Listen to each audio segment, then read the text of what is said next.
Hello everyone, welcome to make it easy civil platform. जैसे कि आप सभी को पता है कि अध्याचन जा चुका है वैकेंसीज़ को लेके, और बच्चों ने आरटीआई डाल के पूछा भी है कहाँ कहाँ पे कौन कौन से पद खाली हैं, कितने कितने खाली हैं, और वो नोटिफिकेशन भी हम लोगों ने अपने लास्ट वीडियो में आप लोगों के साथ शेयर किया था। आज हम बेसिकली पेपर एनालिसिस के लिए यहाँ पर आए हैं ताकि हम डिस्कस कर सकें किस तरीके का पेपर पैटर्न रहता है और किस तरीके से आप अपनी तैयारियों को उड़ान दे सकते हैं। क्योंकि बहुत बच्चों के हमारे पास मैसेजेस आ रहे थे इसको लेके कि तैयारी कैसे स्टार्ट करें। बेटा, तैयारी स्टार्ट करने का सबसे पहला तरीका ये होता है कि आप सबसे पहले तो सिलेबस देखें और उस सिलेबस को कवर करने की कोशिश करें पूरा। वो आपके बिल्कुल टिप्स पे होना चाहिए कि क्या क्या कहाँ से कैसे कैसे आ रहा है, और उसी के तहत ये पेपर एनालिसिस आपके लिए बहुत बड़ा रोल प्ले करता है बेटा। तो पेपर एनालिसिस से आपको ये पता चल जाता है कि सब्जेक्ट को आपको ज़्यादा तवज्जो देनी है और मतलब कितना टाइम लिमिट बांधना है करके, और कितना प्रैक्टिस किसको देना है। तो पेपर एनालिसिस से आपको बेसिकली एक टारगेट मिल जाता है कि किस तरीके से अपनी तैयारियों को आगे लेके जाना है। तो आइए आज हम यूकेपीएससी जेई की जो पेपर एनालिसिस है वो देखते हैं कि कौन कौन से सब्जेक्ट से कैसा कहाँ मतलब कितने कितने क्वेश्चन आए हैं और कैसा पेपर वहाँ पे था। तो हम एक सैम्पल पेपर भी देखेंगे प्रीवियस ईयर, जिससे हमें समझ में आ जाएगा कि पेपर का लेवल बेसिकली क्या था। ठीक है, तो चलिए देखते हैं। सबसे पहले तो मैं बात करूंगी इस पेपर पैटर्न की। पेपर जैसे कि आप लोगों को पता ही है, जो टेक्निकल पेपर है ये दो भागों में लिया जाता है, पेपर 1 एंड पेपर 2। 150 क्वेश्चन रहते हैं दोनों में ही, है ना। जो पेपर 1 रहेगा अगेन, उसमें जो आपको सामने सब्जेक्ट्स दिख रहे हैं सारे पेपर 1 के सब्जेक्ट्स हैं, जबकि पेपर 2 में it is more about basically जो आपका वाटर रिसोर्स इंजीनियरिंग हो गया, फ्लूइड मैकेनिक्स हो गया, हाइड्रोलॉजी हो गया, so it is more about that. तो पेपर 1 अगेन दोनों पेपर ही 150 नंबर के हैं और प्रत्येक क्वेश्चन 2 मार्क्स का रहता है बेटा, ठीक है ना। नेगेटिव मार्किंग भी इसमें रहती है। तो पेपर 1 में जो सब्जेक्ट्स हैं, सबसे पहला सब्जेक्ट आप देख सकते हैं स्ट्रेंथ ऑफ मटेरियल्स, सोम। 2013 और 2022 का एनालिसिस है ये। तो यहाँ पर 2013 में देखा गया कि यहाँ पर 6 से 7 क्वेश्चन पूछे गए लगभग आयोग के द्वारा। देखिए, मैं आपको एक चीज़ यहाँ पे बहुत क्लियर बता देना चाहती हूँ। जो यूकेपीएससी के थ्रू जो पेपर बनते हैं ना बेटा, ये सबसे अच्छे बनते हैं, क्योंकि ये जो आपका सिलेबस होता है ना, ये सिलेबस के हर पार्ट जो भी इन्होंने दिया है, हर पार्ट से आपको क्वेश्चन मिलेगा। ये पूरे सिलेबस को टच करते हुए पेपर बनाते हैं। तो this is the beauty of Uttarakhand exams. चाहे ठीक है, मैं मानती हूँ पेपर कैंसिलेशन ये सब चीज़ें बहुत हुई हैं बच्चों के साथ, तो बच्चे कहीं ना कहीं बहुत ज़्यादा जिसे कहते हैं इस चीज़ से हताश भी हैं, वो चीज़ मैं मानती हूँ। पर अगर आप पेपर फॉर्मेशन की बात करेंगे तो उत्तराखंड से अच्छे पेपर मतलब आप लोगों को कहीं नहीं दिखेंगे। बहुत अच्छे और ब्यूटीफुल पेपर बनते हैं यहाँ पे। ब्यूटीफुल इन द सेंस वो वाली ब्यूटीफुलनेस जो आप समझ रहे हैं, इट्स लाइक सिलेबस के हर पार्ट को टच करके जिसे कहते हैं पेपर बनाया जाता है। तो अगेन दैट इज़ द, आप कह सकते हो, ब्यूटी ऑफ उत्तराखंड पेपर्स, ठीक है ना। तो बहुत अच्छे पेपर बनते हैं, और जिसने भी सिलेबस पर्टिकुलरली अपने टिप्स पे कर लिया उसके लिए पेपर क्रैक करना, एक बार आपने सिलेबस समझ लिया तो पेपर क्रैक करना आपसे दूर नहीं रहता है। तो ये उत्तराखंड की जिसे कहते हैं एग्जामिनेशंस की बहुत खास बात है ना। पेपर बहुत अच्छा बनाते हैं। तो सोम से जो क्वेश्चन देखे गए, नंबर ऑफ क्वेश्चन वो थे बेटा 6 से 7 क्वेश्चन आप लोगों के सोम से देखे गए, या स्ट्रेंथ ऑफ मटेरियल से देखे गए 2013 में, जबकि 10 क्वेश्चन के लगभग 2022 में यहाँ से पूछे गए थे, जो भी लास्ट पेपर हुआ था। आरसीसी की अगर आप बात करें, रेनफोर्स्ड जो सीमेंट कंक्रीट है, वहाँ पे आपके 25 से 28 क्वेश्चन थे। देखिए, एक बहुत बड़ा पोर्शन यहाँ से पूछा जा रहा है, और 2022 में भी लगभग इतने ही क्वेश्चन वहाँ से पूछे गए थे। एस्टिमेशन एंड कॉस्टिंग से 1 से 3 था, जो कि बढ़कर 10 से 12 क्वेश्चन हो गया 2022 के दौरान। वहीं सर्वेइंग में 26 क्वेश्चन थे 2013 में, और 12 से 14 पूछे गए हैं 2022 में, है ना। सॉइल मैकेनिक्स में देखेंगे 28 क्वेश्चन यहाँ पे पूछे गए थे, और 16 क्वेश्चन तो यहाँ पर 2022 में भी पूछे गए हैं। तो अगेन एक बड़ा पोर्शन यहाँ पे soil mechanics and foundation engineering भी कंस्टिट्यूट कर रहा है इस पर्टिकुलर एग्जाम के लिए। कर तो सभी रहे हैं, देखो 10 से ऊपर जहाँ पे भी आपको क्वेश्चन दिख रहे हैं तो डेफिनेटली आपको उस सब्जेक्ट को थोड़ा ज़्यादा टाइम देना ही है। स्टील स्ट्रक्चर्स की अगर आप बात करें 13 क्वेश्चन, और लगभग इतने ही क्वेश्चन आपके 2022 में भी पूछे गए स्टील स्ट्रक्चर से। एनवायरमेंटल इंजीनियरिंग से 14 क्वेश्चन 2013 में थे, और 19 से 20 क्वेश्चन आपके लगभग 2022 में पूछे गए। अब यहाँ से इस एनालिसिस से आपको क्या बेनिफिट मिलता है, आपको ये पता चल जाता है। देखिए, नंबर ऑफ क्वेश्चन अगर आप देखेंगे आरसीसी से बहुत ज़्यादा आ रहे हैं, तो आपको एक चीज़ बहुत ही क्लियर हो गई कि आपको आरसीसी को ज़्यादा टाइम देना ही है फॉर श्योर। आप लोगों के लिए एक बहुत इंपॉर्टेंट चीज़ ये है कि यहाँ पर देखिए कुछ सब्जेक्ट स्किप हैं, जैसे कि ट्रांसपोर्टेशन इंजीनियरिंग, रेलवे है ही नहीं, हाईवे इंजीनियरिंग, रेलवे इंजीनियरिंग है ही नहीं।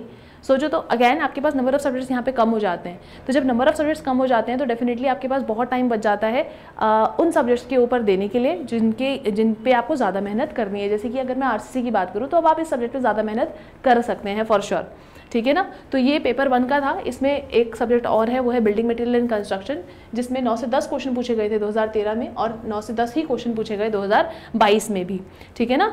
तो ये था, यहाँ तक आपका पेपर 1 का था। और फिर आता है आपका पेपर 2 का एनालिसिस। पेपर 2, अगर आप पेपर 2 का देखेंगे तो मैंने जैसे बताया था, paper 2 is more about fluid mechanics and irrigation engineering. आपके कुछ सब्जेक्ट स्किप कर दिए गए थे, जैसे कि आप लोगों को पता ही है, जिसमें ट्रांसपोर्टेशन इंजीनियरिंग आप लोगों को नहीं दिखा है ना। तो ट्रांसपोर्टेशन इंजीनियरिंग जब नहीं था आपका, तो अगेन आपका कुछ पोर्शन तो उन लोगों को बढ़ाना ही था। तो इरिगेशन बहुत पूछा गया, क्योंकि the paper 2 is all about irrigation only. तो पेपर 2 से जैसे कहते हैं आप, और एक्सपेक्ट भी क्या कर सकते हो, आपको इरिगेशन को ज़्यादा टाइम देना ही है। फिर इरिगेशन, फ्लूइड मैकेनिक्स, ये सब्जेक्ट्स, साथ में आरसीसी, इन सब्जेक्ट्स को आपको एडिशनल टाइम देना ही है। मतलब ऐसे या पढ़ना है कि बिल्कुल उसकी, जिसे कहते हैं, पूरे की पूरी आपके कंटेंट आपके सबकॉन्शियस माइंड में स्टोर हो जाए। इस तरीके से पढ़ना है आपको ये सब्जेक्ट, बिल्कुल होल हार्टेडली, ठीक है ना। फ्लूइड मैकेनिक्स से देखिए 51 क्वेश्चन, कम नहीं होते हैं 51 क्वेश्चन। यहाँ पे भी लगभग 48 क्वेश्चन पूछे गए, बराबर ही हैं ऑलमोस्ट, है ना। तो बहुत कंटेंट में पूछा जा रहा है, तो डेफिनेटली आपको सब्जेक्ट भी बिल्कुल होल हार्टेडली यहाँ पे बिल्कुल घोट के पी जाना है, काइंड ऑफ। इरिगेशन में देखिए 94 क्वेश्चन कम नहीं होते हैं, ठीक है। और यहाँ पे देखिए 90 to 95 question, almost same he question यहाँ पे भी पूछे गए 2022 में। तो आप खुद सोच सकते हैं कि आपको तो ये दोनों सब्जेक्ट बिल्कुल घोट के पी जाने हैं, ठीक है ना। और 7 से 10 यहाँ पे 22 में थे, और 5 से 7 2013 में क्वेश्चन थे हाइड्रोलॉजी से, ठीक है ना। तो इरिगेशन इंजीनियरिंग का पोर्शन आप देख रहे हो कितना वास्ट यहाँ से पूछा गया। और अगर मैं आप लोगों को बताऊँ कि क्वेश्चन कहाँ से आए थे, तो यू विल बी सरप्राइज्ड, ठीक है। तो अगर मैं बात करूँ कि फ्लूइड मैकेनिक्स से पेपर कहाँ से पूछा गया था, फ्लूइड मैकेनिक्स से बेसिकली फ्लूइड मैकेनिक्स में जो टॉपिक पूछे गए बेटा, सबसे पहले तो डायमेंशनल जो मॉडल एनालिसिस होती है ना। तो मॉडल एनालिसिस से क्वेश्चन पूछे गए, मॉडल एनालिसिस से आया। इसके अलावा टर्बो मशीनरी, किससे, टर्बो मशीनरी से क्वेश्चन पूछे गए, जिसमें टरबाइंस वगैरह आप लोग देखते हो। इसके अलावा फ्लो मेजरमेंट से क्वेश्चन आया, फ्लो मेजरमेंट से क्वेश्चन पूछे गए। फिर इसके अलावा फ्लूइड काइनेमेटिक्स,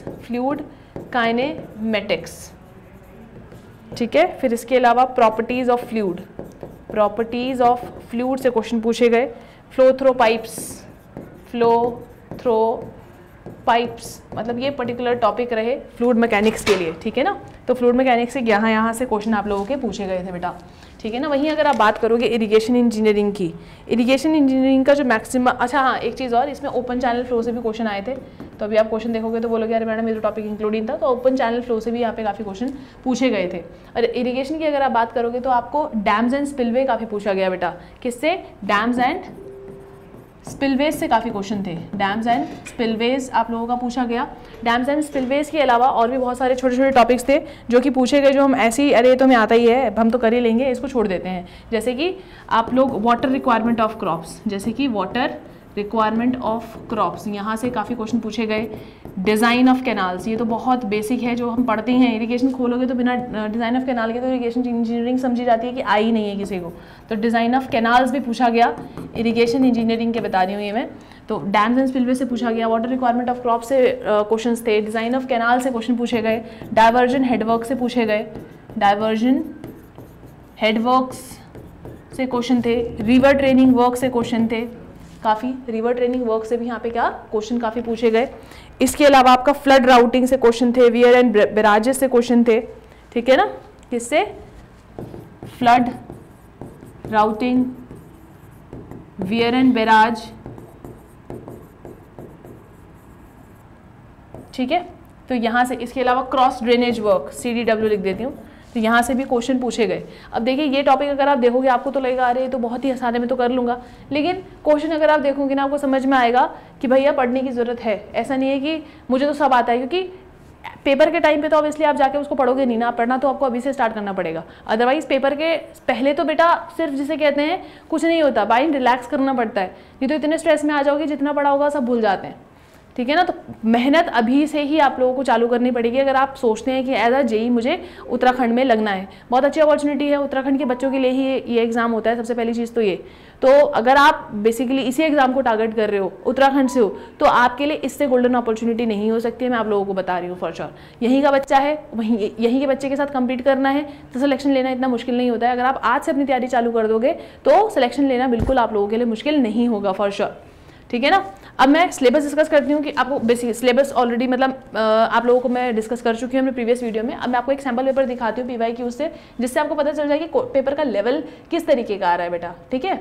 एक सैम्पल पेपर ये आपके लिए है 2013 का पेपर 2, जिससे आपको पता चल जाए कि पेपर का लेवल किस तरीके का होता है, ताकि आप लोगों को थोड़ा मोटिवेशन मिले पढ़ने का, क्योंकि पेपर देख के ही हमें पेपर का समझ में आता है। इसलिए सैम्पल पेपर आप लोगों के लिए लेकर आई हूँ। ऑल्दो आपको पता चल गया है कि सब्जेक्ट से कितने क्वेश्चन है। ये पेपर 2 है, दैट मीन्स आपका फ्लूइड मैकेनिक्स और इरिगेशन इंजीनियरिंग ही आपको मैक्सिमम दिखेगा, है ना, और हाइड्रोलॉजी, और कोई कुछ सब्जेक्ट एक्सपेक्ट मत करना है यहाँ से दिखेगा। तो देखिए क्वेश्चन का लेवल अगर आप देखोगे, method of pricing of irrigation water, basic question, river draining works, Ramganga project, ideal fluid is defined as a fluid which is, ठीक है ना। ये तो बहुत बेसिक है, जब आप सब्जेक्ट उठाते हो तो ये ऐसे ही क्वेश्चन हम लोग पढ़ते हैं सबसे पहले। Pascal's law, very basic law in fluid mechanics. Notch is use in any tank और channel for the measurement of, notches हम पढ़ते हैं डिसार मेजरमेंट के लिए, तो डेफिनेटली बहुत ईजी है। Reynolds number, again initial force to viscous force, सबसे बेसिक, ठीक है ना। अब soil becomes practically infertile when it's pH is about, आप लोगों ने ये भी फॉर श्योर देखा होगा, तो बहुत ईजी इनफर्टाइल हो जाती है जब उसका pH 11 के अराउंड हो जाता है। Evaporation is measured by using, बहुत बेसिक क्वेश्चन, ठीक है ना।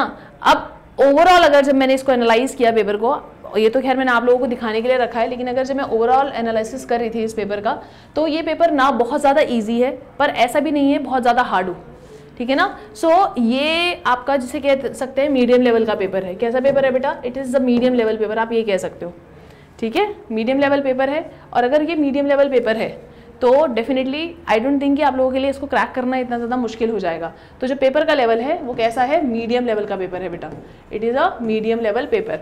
अब खुद बताओ, पास्कल्स लॉ पूछ रहा है भैया, डार्सीज लॉ पूछ रहा है, पास्कल्स लॉ पूछ रहा है, ये बेसिक लॉ में पता नहीं होंगे बीइंग एन इंजीनियर, बीइंग अगर डिप्लोमा होल्डर भी हो तो ये तो बेसिक लॉ हम लोग पढ़ते ही हैं। किसी भी सब्जेक्ट को उठाने के बाद आप सबसे पहले उसकी बेसिक्स पढ़ते हो, तो ये तो बेसिक है, Darcy's law, Pascal's law, Reynolds number. Fluid mechanics में अगर रेनॉल्ड्स नंबर नहीं पता तो आपको क्या पता है?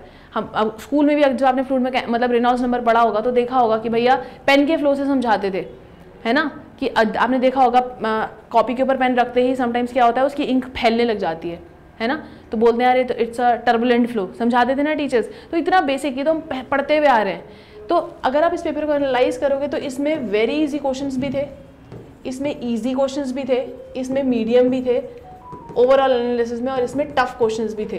तो जब आप ओवरऑल इस पेपर को एनालाइज करते हो तो इसका जो सार निकल कर आता है that it's a medium level paper, it's a medium level paper. तो मीडियम लेवल पेपर है, ना ज़्यादा टफ है ना ज़्यादा आसान है, मीडियम लेवल पेपर हर कोई क्रैक कर सकता है। तो have that confidence in you कि हाँ भैया मैं ये पेपर क्रैक कर सकता हूँ। इस पर्टिकुलर उससे आपको समझ में आ गया होगा आपको किसको कितनी तवज्जो देनी है, किसको कितना पढ़ना है, किसको कितना टाइम देना है, किसको कितनी प्रैक्टिस देनी है ना। आपको नंबर ऑफ क्वेश्चंस भी बता दिए गए हैं कि सब्जेक्ट से कितने क्वेश्चन आए थे, किस तरीके से आए थे, 2013 में कैसा था, 2022 में कैसा था, आपको सैम्पल पेपर भी दिखा दिया गया है। और इसी के साथ आप पर्टिकुलर अपनी जो भी मतलब जो आप टारगेट कर रहे हो एग्जाम को, इसी के साथ आप उसके लिए एक पर्टिकुलर एक हेल्प हो जाएगी उस एग्जाम को टारगेट करने के लिए, क्योंकि पेपर एनालिसिस के बाद ही आप एनालाइज करते हो कि भैया अब मुझे किस डायरेक्शन में अपनी स्टडीज़ को लेके जाना है। ठीक है, आज का सेशन इतना ही। आई होप आपको ये पर्टिकुलर चीज़ें समझ में आई हों और आपके लिए आगे ये हेल्पफुल रहें। जैसे कि मैंने आप लोगों को बताया, वैकेंसीज़ इस साल के एंड तक आ जानी चाहिए। सितंबर अक्टूबर का टाइम ऑलमोस्ट आयोग के हिसाब से जैसे कहते हैं नोटिफिकेशन निकालने के लिए है, और अगले साल तक एक एग्ज़ाम प्रोबेबली करा देना चाहिए। ठीक है, आई होप आप लोगों को ये सेशन अच्छा लगा हो। Thanks for coming to online platform. आज के लिए इतना ही, थैंक यू।